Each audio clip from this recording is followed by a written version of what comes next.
was an officer-involved shooting, and the date of completion was June 6th, 2022. And the results, just to get that out of the way, it was not a justified use of deadly force. So a background, we were responding that night. It was about 5 minutes before 7 p.m. We responded to a domestic violence call. We got 2 911 calls. We're going to play them right now.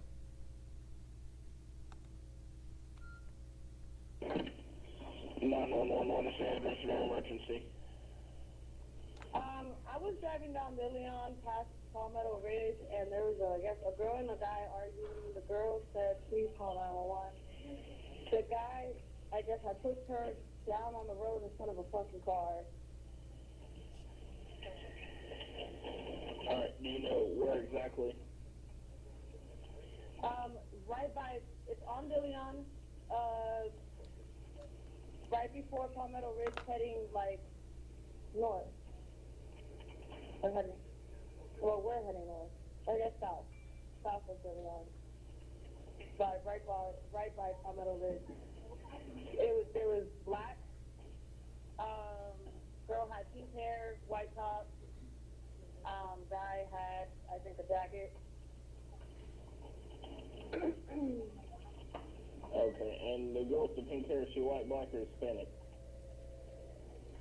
I would say they were both black.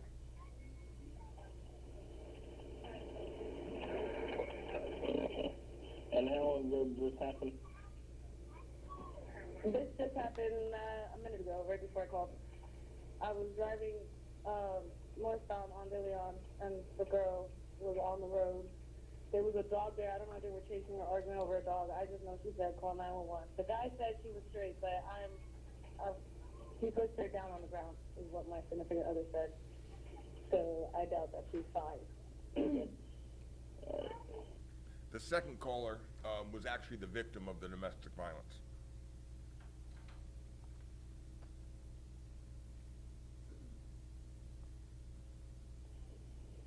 No problem. 911, what's the address of your emergency?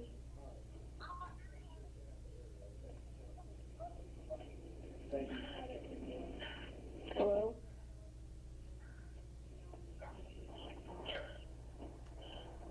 Hello? Hello? 911. What's the address of your emergency? I'm on Julian walking. This man takes me down. 911. What's the closest cross street to you? I'm by. Julian by. Queen. I'll be Queen Street. Okay. And you said there's a male following you?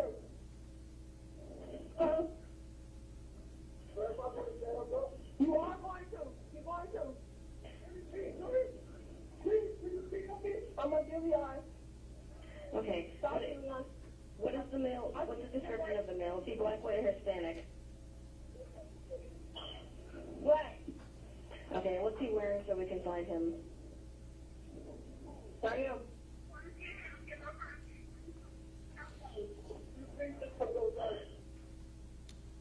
All right, so what you have is you have a progression. The first caller saw them at a little bit north on De Leon, and then south is where the second caller. Now we're going to have radio traffic. What happened was the call came in at 246, 214, 1065, 22. the call came in at 5 minutes till 7. It was dispatched a minute and a half later. Officers were on scene within 2 minutes, and that's when we received the second call. And the timeline is actually extremely important for the progression of this case. So this is the radio traffic.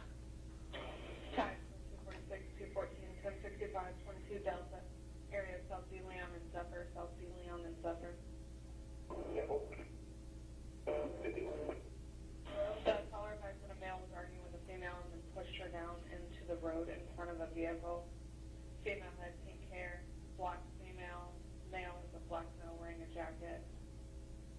Time lapse 1 to 2 minutes before they called it in. 214 to 246. Good. I guess she's advising that this male ran behind to the house through the next street. She says, sorry, south of 50.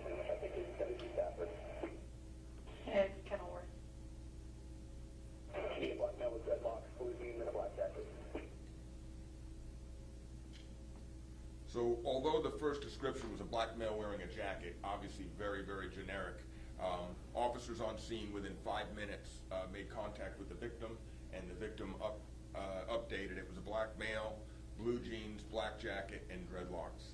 And was last seen going through backyards in a southern direction.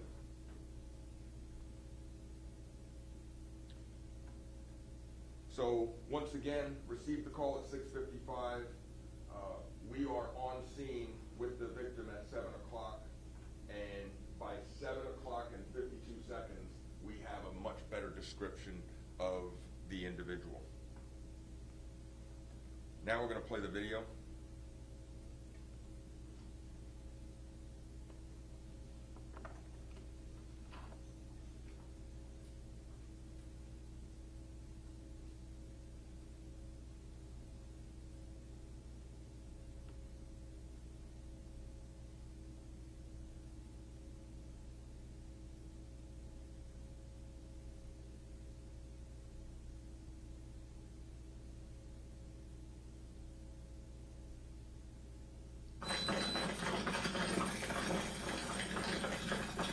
Westbound, Queen. Westbound, black male, black jacket, jeans.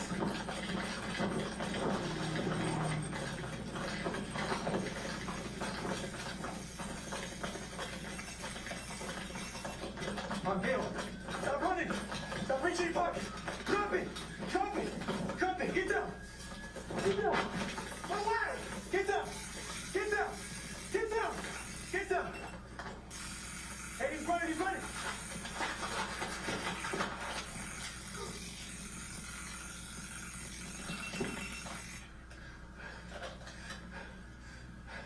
Shot fired. Shot fired.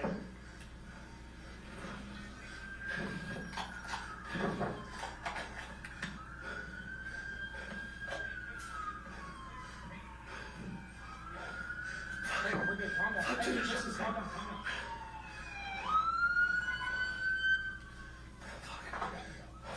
Hey, come here. Listen to me. Get lethal cover. Hey, get lethal cover on this male right now. Get lethal cover on this guy. Hey, listen. I need you to focus right now, okay, brother? Hey, focus. I got him. I got you.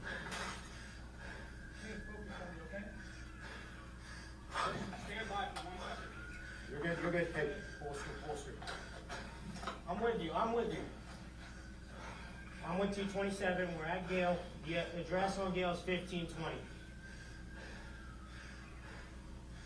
Roll medical for the suspect. Hey, give me. 10-4. Hey, get to him right now. Get to him. Yeah. On here. Hey, grab your medical gear. Grab your medical gear and grab gloves. Breathe. 1520 Gale. 1520 Gale. Officer Josh Payne had identified Mr. Lowry, and he was on Craig Avenue, just south of Queen Street, which is roughly 700 feet from where the suspect was last seen. Mr. Lowry was wearing blue jeans, black jacket, and had dreadlocks, which was reiterated by Officer Payne in his foot chase. The foot pursuit went to Queen, went west on Queen Street, back south on Gale, and ended roughly about 75 yards south.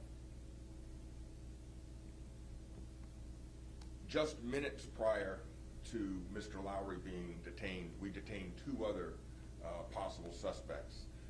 And again, one was right on Gibson. The other one was where the first caller was on DeLeon at Zephyr Lane. The significance there is by that time we had the name of the suspect that we were looking for. So as soon as we ascertained the proper identification of of those suspects, they were immediately released. So if Mr. Lowry would have provided ID, we already had the name at that time, so we would have been able to release. And again, that's reiterated confirmation at 7:06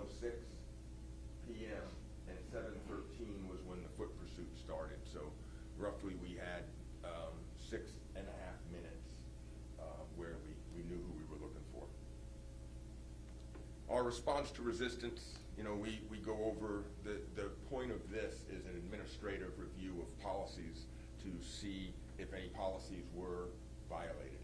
And, you know, clearly, from a look from this, did we have a right to be there? Did we have a right to detain Mr. Lowry? We did. We did have a right to detain him. It was less than 15 minutes from a very violent domestic violence, and he clearly matched the description.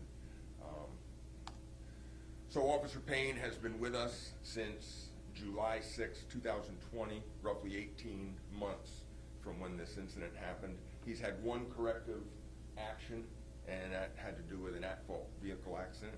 No disciplines and no unjustified use of forces. The contributing factors, Officer Payne did not respond to the resistance in accordance to department policy.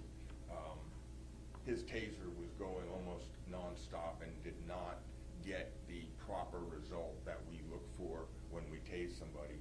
Our training is very thorough and very clear that if you're not getting the result that you're looking for, you change your action and what you're doing to that resistance.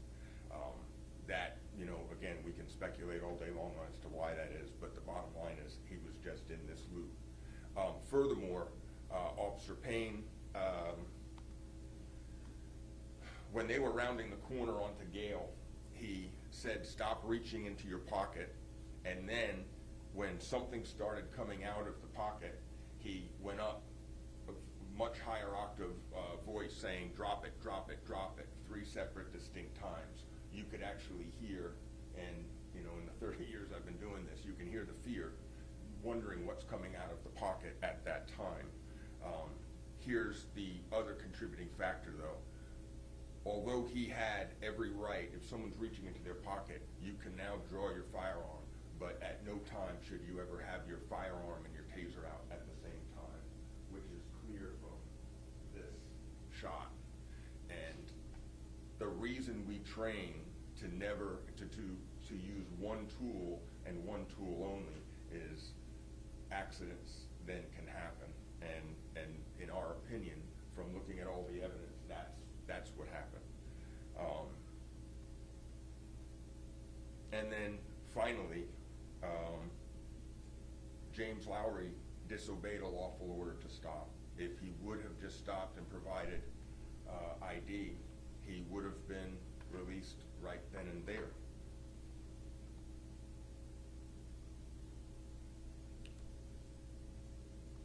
Once again, just prior to Officer Payne detaining or attempting to detain Mr. Lowry, we had 2 other males that were stopped, gave ID, and released. Now, what was recovered on Mr. Lowry at the scene?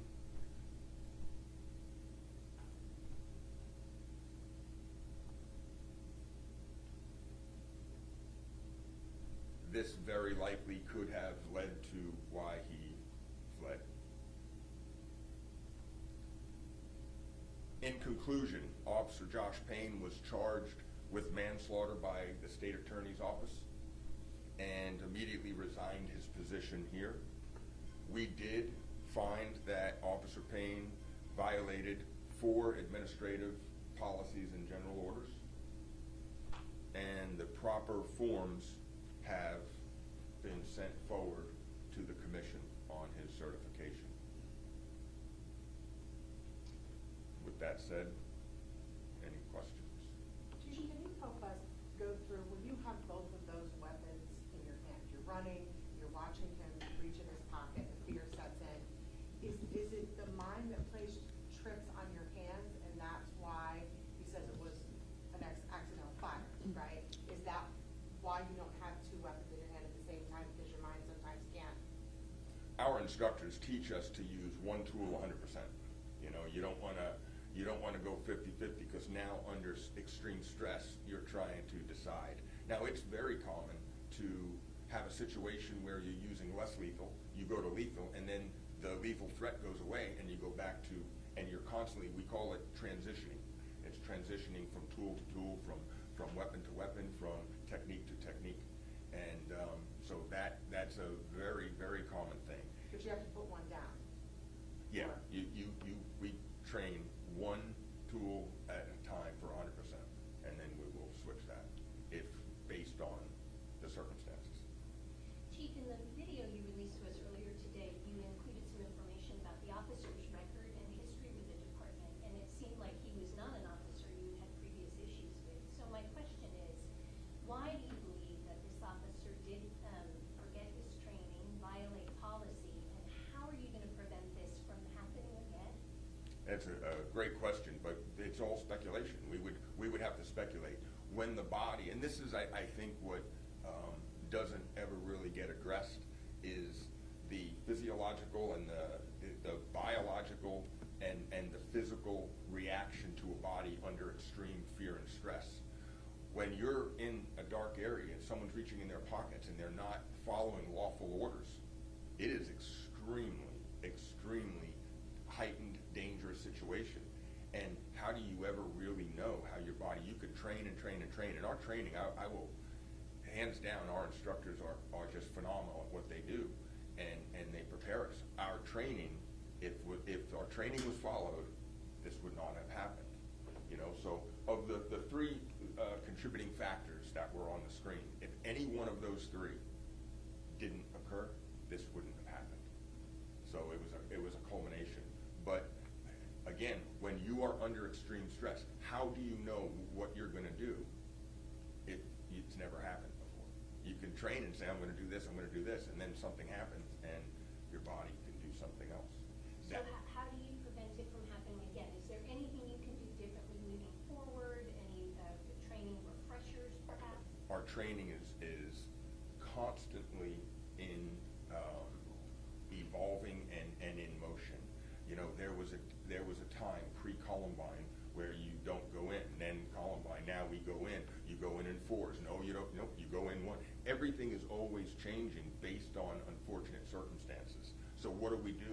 There was a litany of things that Officer Payne could have done differently to prevent that. So what we do is we build that into our training, and we just constantly, you know, use, this is tragic. And I will tell you, and we met with the family of Mr. Lowry earlier this morning.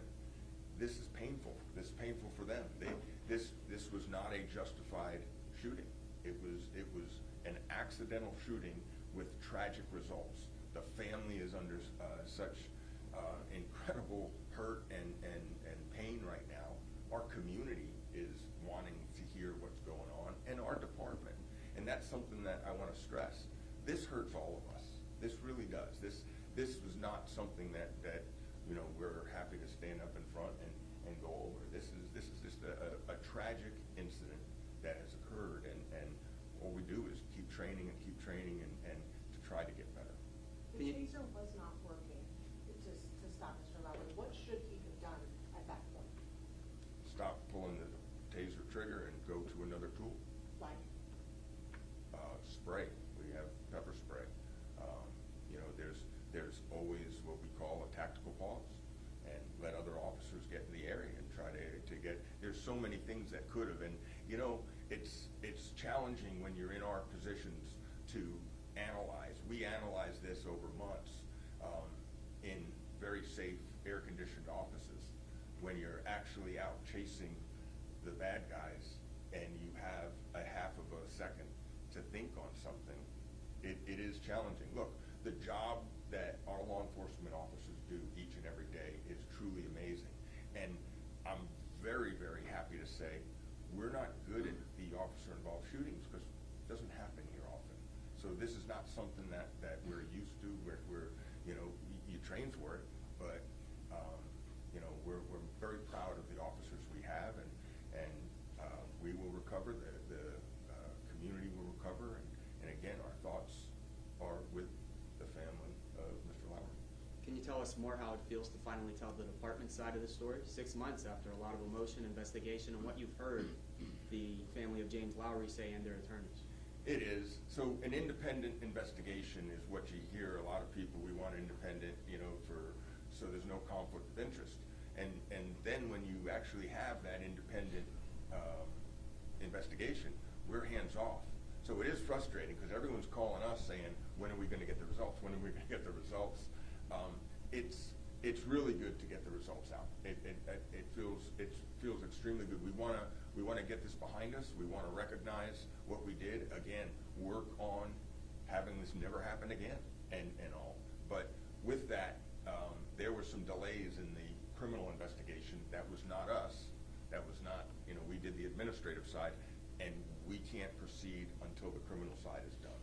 So it's a challenge. When the officer was charged, the Lowry's family attorneys used language like targeted and stalked. Do you think that video shows targeting and stalking? Absolutely not. This was a tragic accident, and again, the video speaks. You can hear verbalizations after the shooting, and he's distraught. This officer's distraught, and so it was not a target. This had nothing to do. We were looking for a violent domestic violence offender that ultimately we found kidnapped and held against her will and tried to throw her in front of a car. That was 15 minutes prior to this incident, 700 feet away. So again, should we have been there? Yeah, absolutely. We should have what should have happened is we should have looked at an identification and said, sir, have a nice day. Was that domestic violence suspect ever found, arrested? And can you share their name? So he fled, and then we never found him that night, and ultimately the victim did not want to cooperate and pursue charges. So was never arrested? He was never arrested on that. The time in the video on your YouTube link, the timestamp on the top right, it's blurred, and we were able to see it right there in the presentation. It actually said December 27th, a little after midnight. Is that an accurate time? Because we've reported the shooting was December 26th. It was. That's why we blurred it, was because, and I think this has to do with, and I don't know if someone from staff could give me that. It's Zulu time. It's a different time set on that. It's standard meridian time. So it wasn't accurate, so we did blur it on the YouTube video. It's accurate, but it's confusing if you're not going by standard time. It's different. Thanks. Have you had any discussions with the Lowry family's attorneys, Ben Crump, Natalie Jackson? Do you plan to? Ms. Jackson was at the meeting this morning with the family, and when we presented the reveal, at this point, the system will work now. The system works. We are here to present the facts. We want to be transparent, and we want all the facts just to reveal what it is. What the family and the attorneys do is completely a separate entity. They said they were suing the city over a public records lawsuit. Do you have a response to that now? No. We have a team of attorneys that deal with that, and I would probably sway you to talk to them. Should Officer Payne just have let James Lowry jump that fence or that wall and locate him later? It is extremely dangerous to try to get inside someone else's head as they're going through something. I could not stand up here and say what he should or shouldn't have done. I can tell you that the decision to have both tools in his hand, the reason we train that way is because it's very likely that an accidental discharge could happen. And so it's our opinion. That's what we're focused on, the facts. But we could never judge what someone else sees or perceives. Are you going to release a photo of Officer Payne? Whatever's public record, we will release whatever's public record. His headshot with the department while he was here, maybe? Sure. We will deal with our records supervisor to release anything that can be released. Anything else?